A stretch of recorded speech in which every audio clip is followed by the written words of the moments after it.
En esa misma palabra podemos estudiar luego que Jesús en su bautismo era como la ratificación de que Él era el verdadero Mesías, donde el Espíritu Santo reposa y la voz de Dios Padre es conocida, aclarando y certificando: este es mi Hijo, ¿cierto? En quien yo he puesto mi complacencia. Hoy, queridos hermanos, teniendo en cuenta esas dos cosas, Marcos de una vez introduce a Jesús en una experiencia en la cual él va a estar en el desierto y va a sufrir un ataque violento por parte de las tinieblas, es decir, fue tentado por Satanás.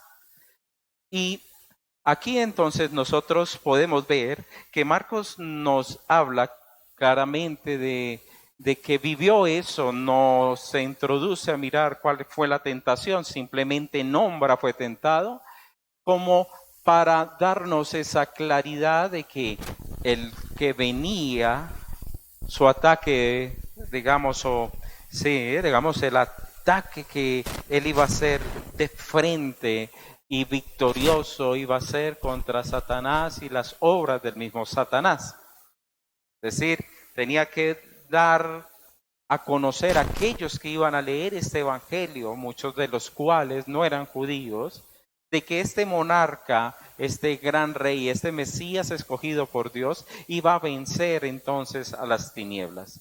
Ahora, si yo venzo las tinieblas, es necesario pues vencer las tinieblas. Yo no puedo decir voy a vencer las tinieblas mientras que no lo haga. Jesús mismo estaba ¿qué? Viviendo esa experiencia de ser el vencedor entonces de las tinieblas mismas. Por eso se fue su enfrentamiento inicial. Cuando vemos nosotros el bautismo, donde el Espíritu Santo reposa sobre él y la palabra de Dios es manifestada, esperaríamos encontrarnos con una gran fiesta, ¿cierto? Es decir, en un momento de gran coronación, aquel gran rey que ha llegado, y he aquí nuestro rey, habrían fiestas, cánticos, cenas y brindis diciendo, el rey está en medio de nosotros. Pero aquí no se da esa circunstancia, sino que el rey mismo se va a una batalla violenta, como les digo, fuerte. Una batalla, queridos hermanos, en medio de una situación donde está el desierto, 40 días sin comer y nada más y nada menos que don Satanás al lado. Por ello, queridos hermanos, Marco nos está mostrando aquí ya la faceta que desea que todos conozcan, y es a ese Cristo siervo, al Mesías siervo. Si tú quieres ver bien sobre el Mesías siervo, el siervo sufriente, Marcos lo expresa de una manera muy clara. Y en ese sentido, hermanos, he titulado la predicación de esta mañana, el señorío de Jesús sobre Satanás. Y vamos a tocar entonces, realmente es un solo punto con 3 subpuntos. Y es que a esta batalla es introducido por el mismo Espíritu Santo y tiene 3 cualidades esta batalla: desierto, necesidad y Satanás. 3 aspectos que se conjugan para hacer de esta batalla algo supremamente difícil en ese instante. En el versículo 12, entonces, la palabra dice lo siguiente: y luego el Espíritu le impulsó al desierto. La palabra, queridos hermanos, impulsar significa obligar a alguien a salir, es decir, es una fuerza que mueve.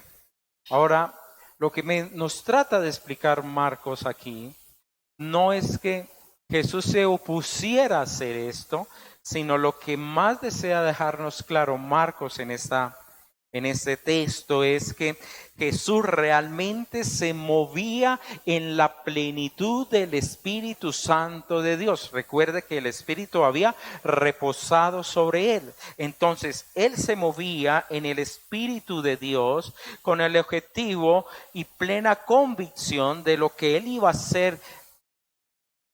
Es decir, este ministerio que iba a arrancar en su obra era con el sentido de probar su soberanía y que el plan de Dios que había él totalmente plasmado era el plan conveniente, el plan suficiente para hacernos a todos nosotros salvos. Por ello, digamos, este plan y esta voluntad de Dios iban a entrar a prueba directamente una vez que él estuviese allí en el desierto. ¿Y qué sucedió? El mismo Satanás aprovecha la oportunidad, entre comillas, para poder sacar a Jesús de su autoridad y su soberanía a través de toda esta tentación. Queridos hermanos, aquí nosotros podemos observar que el campo de batalla, el desierto, no es algo que a todos nos guste, ¿cierto? ¿Quién le gustaría ir a vivir, hermano, donde están los escorpiones, las serpientes, no hay agua, alimento? Es decir, es un ambiente totalmente hostil. Pero Dios permite el desierto. Lo permitió en su Hijo y también lo permite en nosotros y lo permitió en el mismo pueblo de Dios, el cual una vez sale de Egipto, él tiene que pasar por el desierto. Y hay un versículo en Deuteronomio capítulo 8, versículo 2, el cual dice lo siguiente, si quiere lo puede escribir y lo lee en su casa, hermanos, porque el tiempo no nos da para ir hasta allá, sino más tarde. El Señor dice a través de Moisés en Deuteronomio 8, versículo 2, lo siguiente: y te acordarás de todo el camino por donde te ha traído Jehová tu Dios estos 40 años en el desierto, para afligirte, para probarte, para saber lo que había en tu corazón, si habías de guardar o no sus mandamientos, y te afligió y te hizo tener hambre y te sustentó, entonces viene con maná. Es decir, el Señor permitió que el pueblo pasara por ese desierto con el objetivo de ver qué había en su corazón. El carácter de un hombre realmente es medido cuando las circunstancias se vuelven difíciles. Cuando todo está bien, hermano, todos somos buenos cristianos. Todos somos hombres de fe, mujeres valientes. Pero cuando las circunstancias se vuelven difíciles es donde entonces nosotros mostramos hasta qué punto hemos creído y confiamos en Dios. Por ello, no se asuste cuando usted tenga que pasar por desiertos. Algunas veces, hermanos, tontamente nos metemos a un desierto y otras cosas son cuando es el Espíritu Santo de Dios quien nos permite pasar por el desierto. Es decir, es bajo el control de Él. Pero hay otros que se meten por su dureza, o mejor, impulsados, no por el Espíritu Santo, sino por el mismo diablo, muchas veces. Se preguntará, pastor, pero eso es tremendo. ¿Cómo así que Dios, el Espíritu Santo, permite que su Hijo entre entonces en tentación? Recuerde que la palabra dice, Dios no tienta a nadie. Él no puede ser tentado. La palabra tentación significa prueba, pero si viene Satanás es tentación porque busca hacer daño. La prueba con Dios ayuda a ¿qué? A afirmar, a crecer. Entonces la palabra tentación aquí es clara porque era que el ataque entonces del mismo Satanás contra nuestro Señor Jesucristo.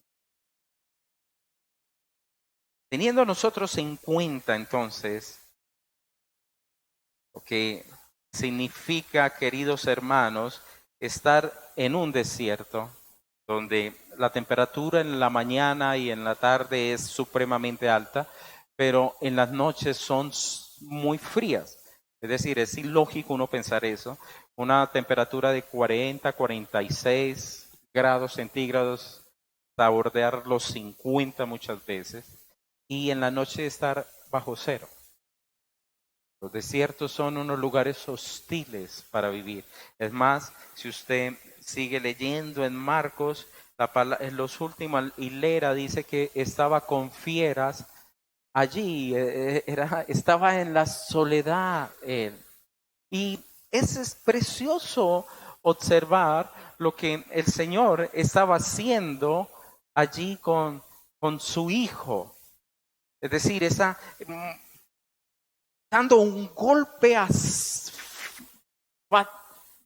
¿cómo lo decimos? Un knockout a las tinieblas con su propia presencia.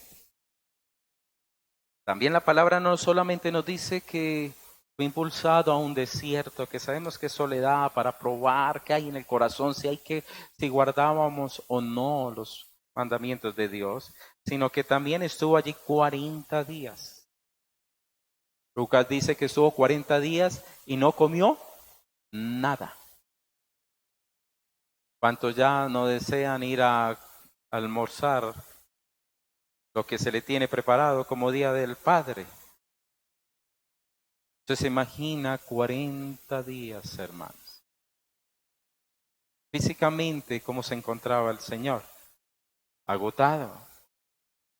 Aunque Él era Dios, recuerde que también era completamente hombre. Y Él estaba vivenciando eso como el ungido, el Mesías del Señor. ¿No estaba Él cansado cuando se encontró con la mujer samaritana y se sentó? ¿No tuvo hambre y fue a la guerra y no encontró nada? Y 40 días nos recuerda a dos hombres de la Biblia que también vivenciaron esa experiencia. Uno de ellos fue Moisés y el otro fue Elías.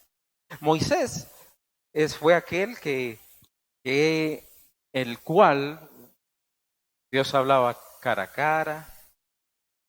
Fue un hombre que sufrió una transformación muy grande, terminando siendo el más manso de la tierra. Un hombre que comenzó siendo uno de los grandes al lado del faraón, terminó siendo un pastor de ovejas y luego un guiador de un pueblo. Pero lo más loable de este hombre fue la oportunidad de ser aquel vinculado con la mediación o el antiguo pacto, en el cual la ley es entregada al pueblo. Elías fue el otro hombre. Un hombre también que estuvo 40 días y 40 noches. Recordemos que a Elías luego se le presenta un ángel, le da de comer, duerme, otra vez come, duerme y después le dice, prosiga y es cuando él escucha el silbido apacible de Dios. Y Elías es el hombre del fuego, el hombre que hace caer fuego del cielo y que el altar de Dios vuelve y se reconstruye. Teniendo nosotros en cuenta esos dos hombres y que el Evangelio los nombra en donde, en la transfiguración. La transfiguración, ellos dos están y la voz del cielo le dice claramente a los tres apóstoles que estaban junto a ellos, a Cristo deberían oír. Es decir, vemos aquí el Señor teniendo esa autoridad. Sabemos que es mayor que ellos, pero esa autoridad de que Él es realmente el mayor de todos los profetas y es el nuevo hombre dado para traer un nuevo pacto a su pueblo. Por eso en la copa Él claramente dice la noche que iba a ser entregada, esta es entonces la copa, beberla, ¿de qué? Del nuevo pacto. Entonces, ¿qué? Dios estaba trayendo un nuevo pacto, estaba trayendo una renovación entonces a la adoración y al acercamiento delante de Dios. Mire todo lo que puede suceder, hermanos, cuando usted y yo estamos pasando por pruebas. Pero la sustancia, digamos, de estos dos versículos que estamos predicando en esta mañana tiene que ver con la tentación directamente. Y Marcos no, si no lo toca, digamos, de profundidad de una sola vez, sino que Marcos no dice, vivió esto en medio de fieras y los ángeles le servían. Es decir, ya nos habla de la victoria y la aceptación del mismo Dios con respecto a ese Mesías. Pero es importante que usted y yo miremos de una manera más detallada y comprendamos esa batalla dura, difícil que se llevó entonces en ese preciso momento. Vamos a Lucas, por favor, capítulo 4.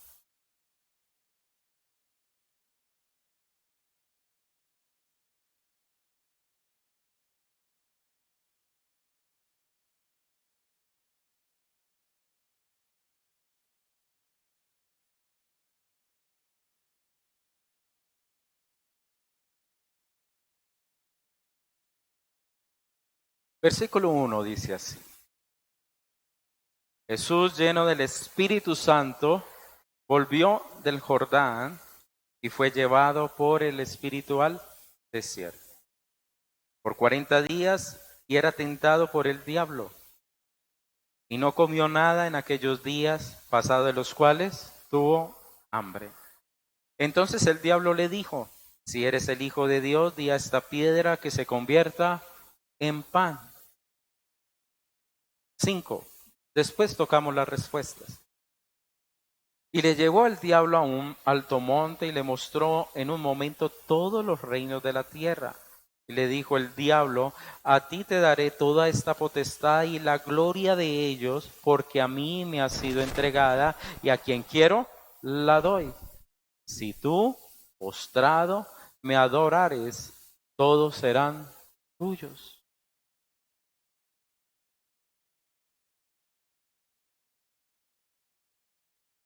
Versículo 9. Y le llevó a Jerusalén y le puso sobre el pináculo del templo y le dijo, si eres hijo de Dios, échate de aquí abajo, porque escrito está, a sus ángeles mandará cerca de ti que te guarden. Y en las manos te sostendrán para que no tropieces con tu pie en piedra. Y ya sabemos que luego Jesús le responde. Quiero ver solamente esas tres cosas. El diablo que le dijo, si eres el hijo de Dios. Pero aquí no es si en verdad usted como que es el hijo de Dios, no. En griego significa, tú eres el hijo de Dios. Es decir, no hay duda, usted es el hijo de Dios. Como usted es el hijo de Dios, tú puedes decirle a esta piedra, conviértase en pan. ¿Listo? Entonces era ese nivel, se reconocía. Usted puede leer que en la misma palabra, cuando los ángeles o los demonios miraban a Jesús, decía, sabemos quién eres. Ellos lo tenían claro. Entonces Satanás mismo sabía, tú eres el Hijo de Dios. Si tú eres el Hijo de Dios, es decir, no cabe duda, tú eres el Hijo de Dios, ¿por qué no conviertes esta piedra en pan ya que usted tiene hambre? Si usted es el Hijo de Dios, pues simplemente hagamos una cosa. Usted me va a adorar y yo le entregar todo por lo cual usted viene a rescatar. Recuerde que Él vino a destruir las obras del diablo. Si usted es el Hijo de Dios, entonces lánzate de acá. Cuando todos lo vean caer así que como una plumita, toca el piso, pues todos van a decir, este es el Mesías. Es decir, usted puede ser reconocido como Mesías ante los ojos de todas las personas y volver usted a tomar el señorío de lo que yo tengo, está diciéndole Satanás, si usted hace estas cosas. Y son las mismas tentaciones que han estado desde el comienzo de la historia del hombre. Si usted va a Génesis capítulo 3, versículo 6, Usted va a leer allí, ya como es el primer libro de la Biblia, le queda a usted fácil buscarlo, que la palabra nos habla de lo siguiente. Y vio la mujer que el árbol era bueno para comer y que era agradable a los ojos y el árbol codiciable para alcanzar la sabiduría. Es decir, el árbol era bueno, la fruta era agradable y si yo me como eso seré sabio. Era lo que Satanás había comenzado a sembrar en la mujer y Eva entonces se dejó llevar por sus ojos, por sus deseos y se dejó llevar por la vanidad. Tengamos eso en cuenta y ahorita miremos Primera de Juan, capítulo 2, versículo 16.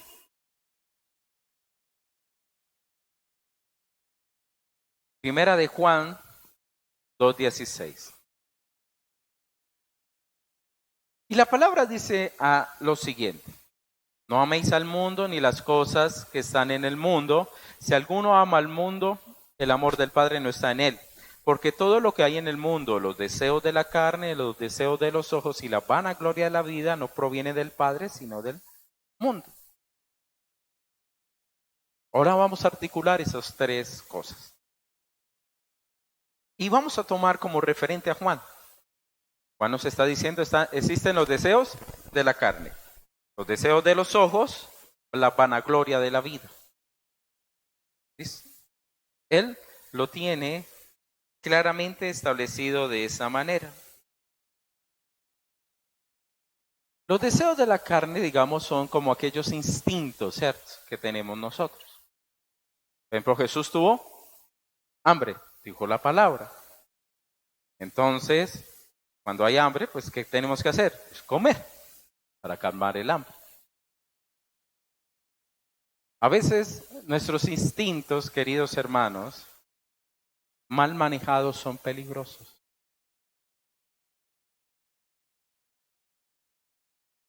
Él estaba diciendo, Satanás, a Jesús: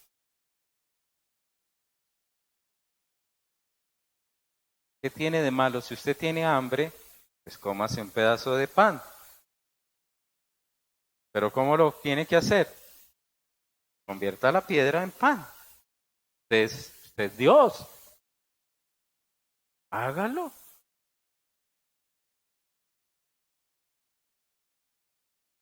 El árbol era bueno para comer.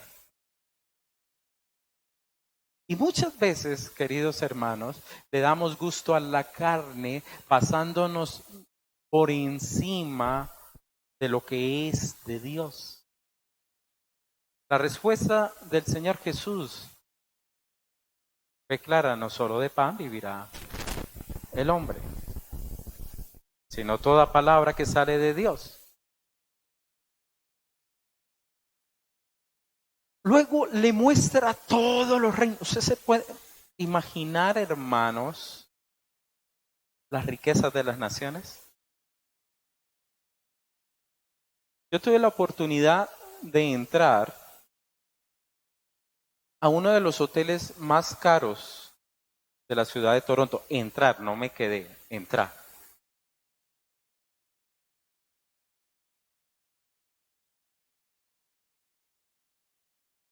Y le digo que yo lo poco que puedo acordarme es de que tenía en el lobby, es decir, donde está la recepción, el primer piso, una lámpara que donde se caiga mata 20. Usted se puede imaginar, mostrar la gloria de las naciones.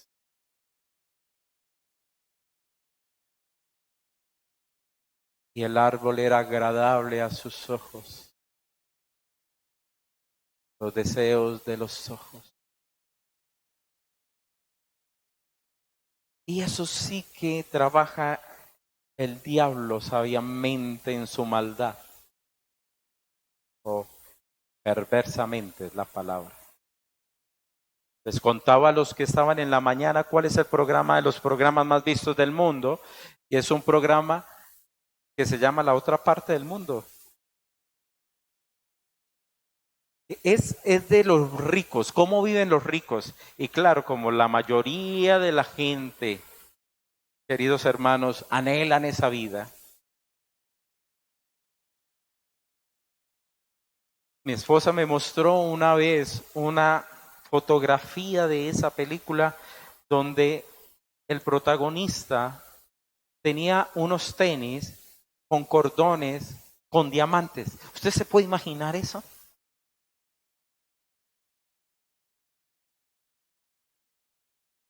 ¿Mm? ¿Qué van a decirle a esa gente cuando esté delante de Dios? ¿Qué van a decir? Yo me amarro con un cordón de 20 millones de pesos.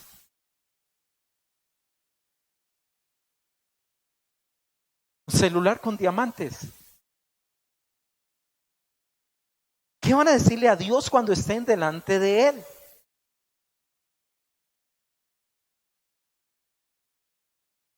¿Qué tiene esta sociedad tan mal, hermanos?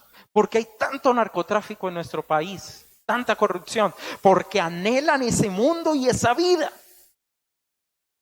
porque abrieron sus ojos a todo eso y lo anhelan y lo quieren, no importa a quién tenga que servir, no me importa, pero yo lo tengo. Y tristemente eso sí que se ha pegado en la iglesia cristiana, ¿no? Ah, yo quiero eso, lo reclamo en el nombre de Jesús. ¿Por qué el impío sí y yo no? Decreto en el nombre de Jesús, hermanos. Y se dejan llevar por una doctrina que nada tiene que ver con el Evangelio. Jesús, ¿qué le dijo? Solo a tu Dios adorarás y solamente a Él servirás. Y el que se deja llevar por sus ojos ya sabe a quién está adorando y a quién está sirviendo. Y por eso tantos hogares se meten en tantos problemas y tantas personas se meten en el desierto y allá los va a tener Satanás agarrados y no los va a soltar porque no han dicho no para someter sus vidas a la voluntad del Santo de Israel. El tercero, a Eva y Adán caen en la trampa diciendo, pensando, con esto alcanzaremos sabiduría, seremos como el Señor más grande, la vanagloria de la vida, hermanos. Tírate, vas a caer como una hojita abajo, nadie va a decir cómo no eres el Mesías.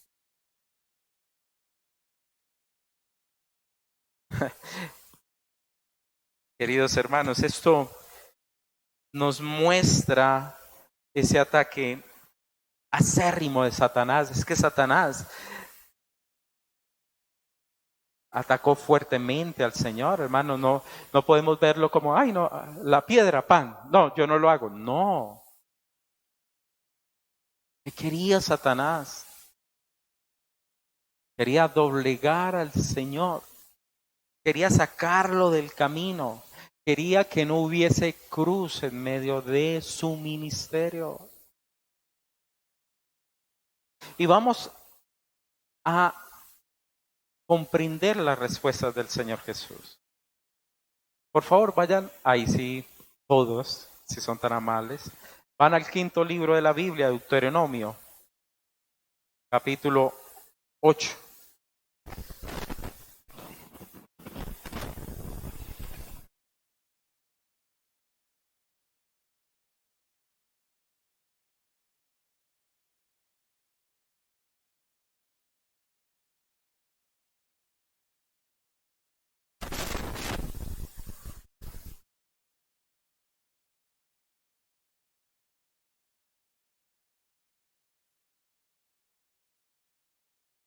vamos a comprender de qué trata el libro de Deuteronomio, ¿listo? Si leyéramos solamente este versículo, podemos decir de qué se trata.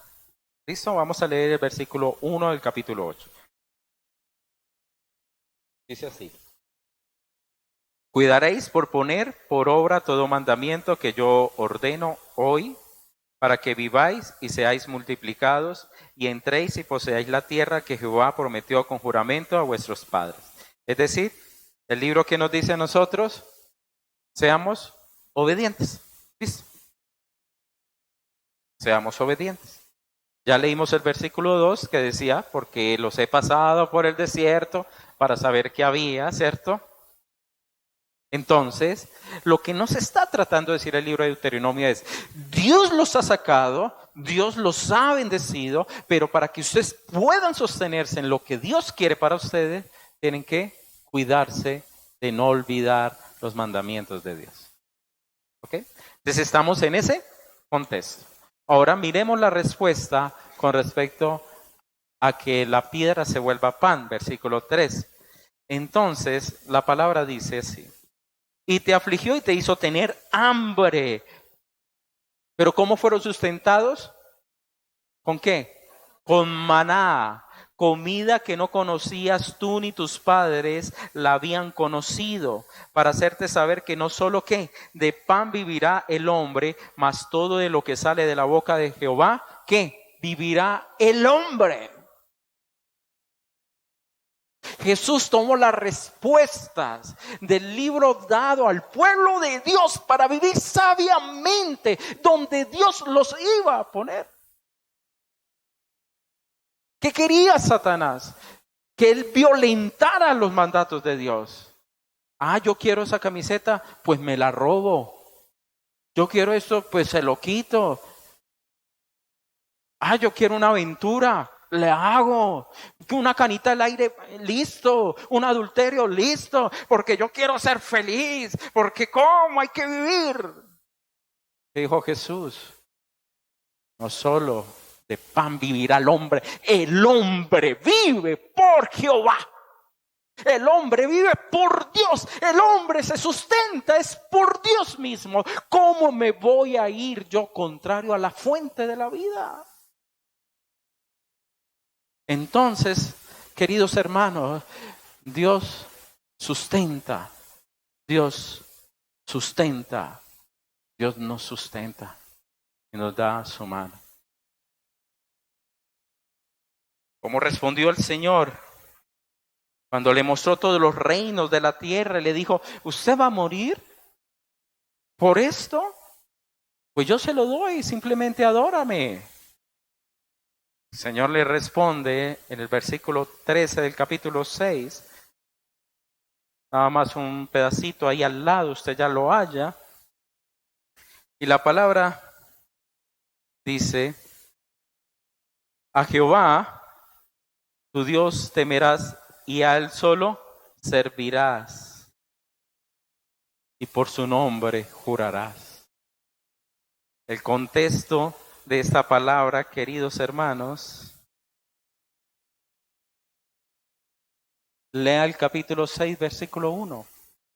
Esto pues son los mandamientos, estatutos y decretos que Jehová vuestro Dios mandó que os enseñase para que lo pongáis ¿qué? Por obras en la tierra en la cual pasáis vosotros para tomarla. Y hermano, y él invita y enséñenla a sus hijos y repítenla. ¿Qué quería Satanás? ¿Qué significa adorar? Significa reconocer y servir.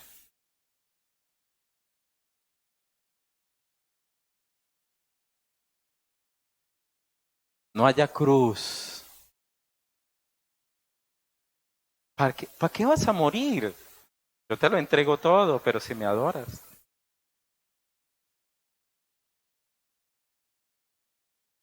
Luego viene lo del pináculo, lánzate. Y es la manipulación de la palabra, como Jesús le había respondido 2 veces, escrito está. Entonces Satanás dijo: bueno, también escrito está esto. Lánzate, que Él va a mandar unos ángeles. para que te cuiden. Pero ¿qué hizo Satanás? Le quitó una frase a lo que él narra. Le quitó la frase para que te guarden todos tus caminos. Jesús le responde, no lo vas a tentar, ¿cierto? No tentaremos al Señor. Y es lo que se encuentra usted en el versículo 16 del capítulo 6. Dice, no tentarás a Jehová vuestro Dios como lo tentáis en Masá. ¿Y qué fue la tentación de Masá? Dios vino aquí, se olvidó de mí, ya no me ama, ya no me quiere, yo estoy solo. Él dijo, no, esto que voy a vivir, este camino que me toca vivir, que es la voluntad de Dios, ahí va a estar Dios, porque en la cruz del Calvario, Él va a estar en medio de nosotros, de toda esta obra, en medio de todo este plan. Ahora usted dirá, pero cuando dijo el Señor, ¿por qué me has abandonado? Fue en ese preciso momento cuando Él entonces, Cristo se hace pecado. Pero lo que trato de explicar aquí es que todo ese plan, muchas veces difícil, duro, ahí estaba Dios. Entonces, ¿qué es lo que quería Satanás en pocas palabras? Quería torcer el camino a Cristo. Quería sacarlo de la cruz del Calvario. Yo le pregunto, hermanos, en esta mañana, ¿qué hubiera pasado si Jesús hubiera sucumbido? ¿Ah? No habría salvación. ¿No habría qué? No habría cruz. ¿Cómo lo llamó Juan? A Juan Bautista a Jesús. ¿Cuál fue el título que le dio? El Cordero de Dios. Y el Cordero de Dios era sin tacha. ¿Qué sucedía si Jesús hubiese caído? Ya no habría ese Cordero. ¿Qué sucedía si Jesús hubiese caído? Ya no habría entonces ese Mesías. Ya no habría aquel sin pecado. Entonces el ataque fue acérrimo con el fin de que Jesús no llegase a la cruz del Calvario. Y obténgalo por su poder. Obténgalo si me adoras. Obténgalo a través de cosas maravillosas como tirarse y que nada suceda. ¿Para qué vas a morir? No tendríamos Cordero, queridos hermanos. Ya no tendríamos aquel que pisaría la cabeza de serpiente, ni tendríamos aquel que destruiría las obras del diablo porque está sirviendo a Satanás. No tendríamos aquel que tumbaría, hermanos, al príncipe de este mundo.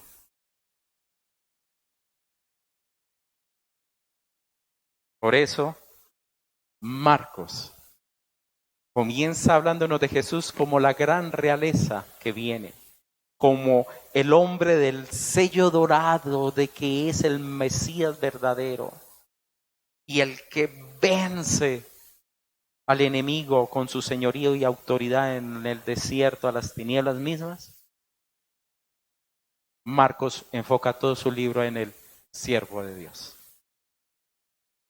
Y desde acá nos está mostrando entonces que el camino que iba a tener este siervo era que se iba a humillar a sí mismo, siendo obediente hasta la muerte y muerte de cruz. Es decir, la victoria del plan de Dios con respecto al mundo de las tinieblas, al pecado mismo, era la humildad, porque Satanás cayó por orgullo.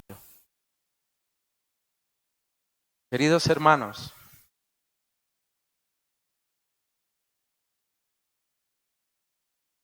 si usted tiene problemas con las tinieblas, ¿a quién acudimos? Al que le pega duro a las tinieblas, hermano. Recuerdo a mi hermanito menor, cuando de pronto alguien le hacía algo, entonces salía yo que era más grande. ¿Qué pasó? ¿Cierto? A defender al hermanito. Nosotros tenemos al que venció a Satanás y por eso Él tiene la autoridad y mi autoridad os es dado, es la autoridad de Él que venció las tinieblas, de Él que es sin pecado alguno, de Él que podemos confiar que lo que nos ha dicho es verdad y que esto no es mentira. Él vendrá por nosotros, que Él es el Hijo de Dios. Nos muestra la grandeza de Cristo, pero también nos pone a nosotros un reto como sus seguidores y discípulos. La palabra dice en Lucas 4 que Satanás, que el diablo lo dejó por un momento. Es decir, todo el tiempo estuvo Satanás ahí como león rugiente detrás de Jesús. Y va a estar como león rugiente detrás de cada uno de nosotros, hermanos.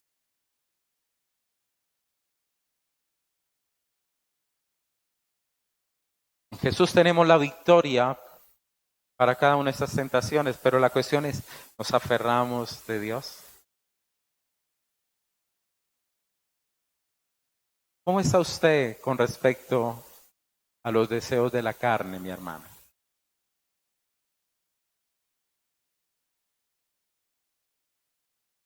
¿Cómo nos encontramos?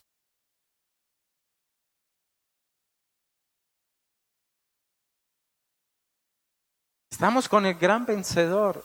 Él claramente nos dijo, el mundo está bajo el maligno. Jesús reconoció claramente el príncipe de este mundo. Así vio el poder de las tinieblas.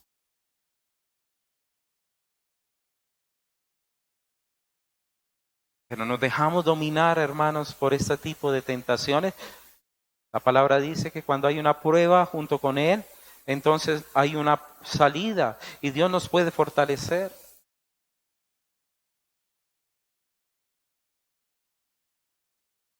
Uno de los problemas más tremendos de la carne es el área sexual, hermano.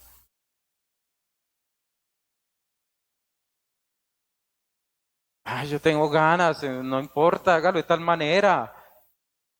¿No es lo mismo? Convierta esta piedra en pan, pasarse por encima de la voluntad de Dios.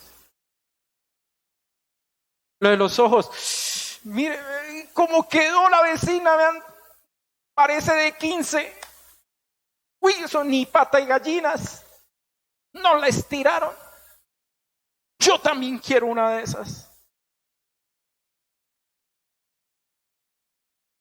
Estamos en la sociedad que tiene miedo a envejecer. Ay, esta se las puso de tan tamaño. No, pues yo el doble. ¿No están llevados por eso? No es los jóvenes ahorita pegados. ¿Qué? Vean, la música de ahora es la mezcla de estas tres cosas. La carne, los deseos de los ojos. Mira, muchachos, hermano, viendo esa música. Y ve a todas esas mujeres ahí y el personaje ya como felices los cuatro.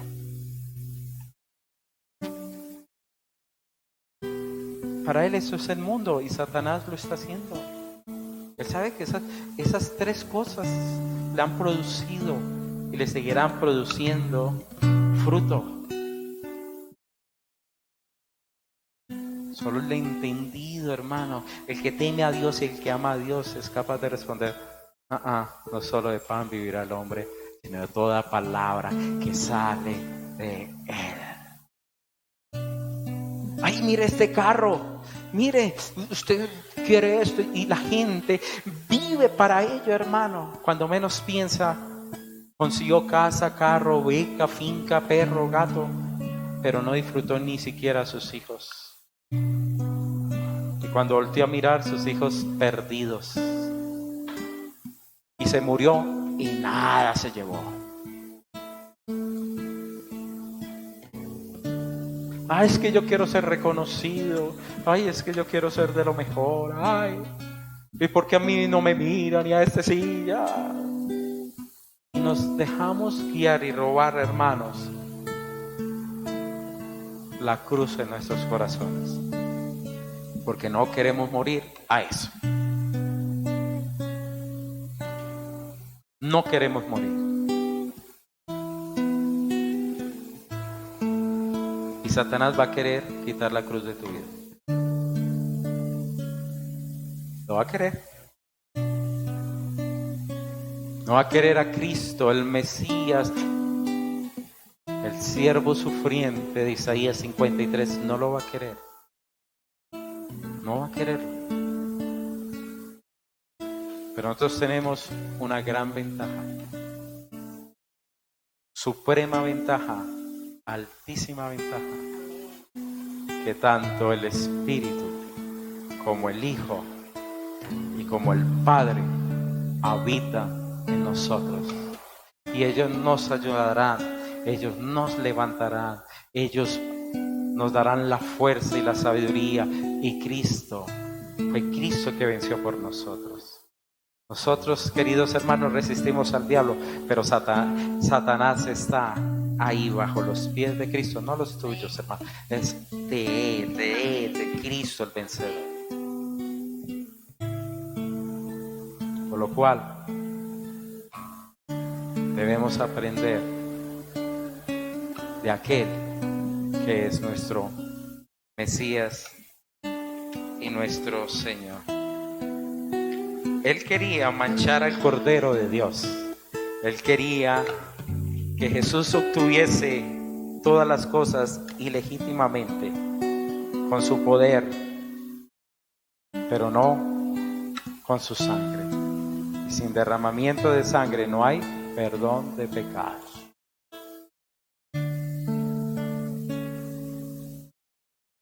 Oremos. Preparemos nuestro corazón, por favor, para orar.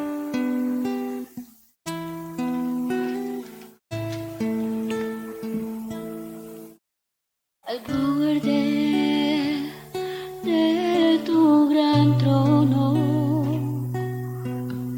me postraré hoy a ti. Así es. Tu reino. Reinas sobre principados.